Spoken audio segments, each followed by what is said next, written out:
بسم اللہ الرحمن الرحیم۔ بیت المقدس کا مختصر تعارف۔ دنیا کے جن شہروں کی عزت و تکریم ہے ان میں سے ایک شہر یروشلم بیت المقدس ہے، جو مسلمانوں، یہودیوں اور عیسائیوں کے لیے یکساں باعث عزت و احترام ہے۔ یروشلم بمانی خدائی حکومت، اس کا نام القدس بھی ہے۔ یہاں حضرت سلیمان علیہ السلام کا مزار، تخت داؤد اور حضرت عیسیٰ علیہ السلام کی تبلیغی کاوشوں کے نشان ملتے ہیں۔ ان کے علاوہ حضرات انبیاء کرام اور مصلحین کی یادگاروں کے آثار موجود ہیں، جنہوں نے بنی نوع انسان کو بھلائی اور نیکی کے راستے دکھائے۔ یروشلم سرد پہاڑیوں کے درمیان واقع ہے۔ اس کے کئی نام ہیں۔ بیت المقدس سنہری شہر اور امن کا شہر بھی کہلاتا ہے، لیکن تاریخی لحاظ سے بمشکل 10 دن گزرے ہوں گے جن کے دوران یہاں کے باشندوں کو امن و سکون دیکھنا نصیب ہوا۔ نوع انسانی کی خون آشام تاریخ اپنے آپ کو مذہبی روپ میں بار بار دہراتی رہی ہے۔ یہاں ہونے والے لڑائیوں کا شمار ممکن نہیں، اور یہاں مرنے والوں اور مجروح ہونے والوں کی گنتی انسانی ذہن کو تھکا دے گی۔ بیت المقدس کی تاریخ اتنی ہی قدیم ہے جس قدر کہ نسل انسانی اور اس کی تاریخ۔ یہ مقدس شہر کتنی ہی بار اجڑا اور پھر اسی تباہی کے ساتھ آباد ہوا۔ حملہ آوروں نے کئی بار اس کی اینٹ سے اینٹ بجا دی، مگر آبادکاروں نے پھر اس جوش و خروش سے تعمیر و مرمت میں حصہ لیا۔ یہودی اس شہر کو خدائی مسکن کہتے ہیں۔ ان کا عقیدہ ہے کہ یہ شہر قیامت تک قائم رہے گا۔ روما کے متعلق اطالویوں کا بھی یہی عقیدہ ہے۔ اس شہر میں اسلامی، مسیحی اور اسرائیلی تاریخی آثار بکثرت ہیں۔ سب سے پہلے حضرت داؤد علیہ السلام نے اس شہر کو فتح کر کے اپنا دارالسلطنت بنایا۔ بعد ازاں ان کے بیٹے حضرت سلیمان علیہ السلام نے یہاں معبد تعمیر کیے۔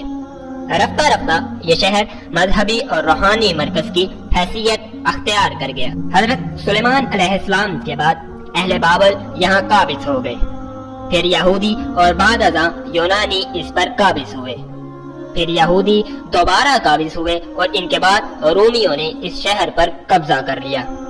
اس کے بعد یہودیوں کا داخلہ ممنوع قرار دے دیا گیا۔ 2 سال بعد عیسائی بادشاہ قسطنطین نے یہاں ایک بڑا گرجا تعمیر کروایا۔ 237 عیسوی میں عرب مسلمانوں نے رومیوں کو عبرتناک شکست دینے کے بعد یروشلم کو فتح کیا، اور 450 سال تک یہ شہر امن و سکون کا گہوارہ بنا رہا۔ پھر صلیبی جنگوں کا سلسلہ شروع ہوا۔ رومن کلیساؤں اور پوری عیسائی دنیا نے فوج کی یلغار کر کے عربوں کو یہاں سے نکال دیا۔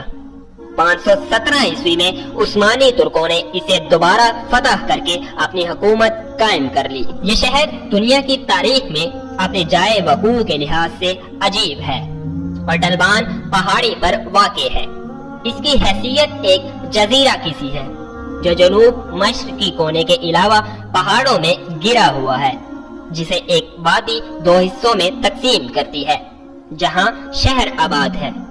2 پہاڑیاں، ایک موریہ اور دوسری اس تباہی کے 70 سال بعد خسرو شاہ ایران کی کوششوں سے آج سرنو ہیکل کی طرف تعمیر ہوئی، جو 7 سال کی مدت میں پوری ہوئی۔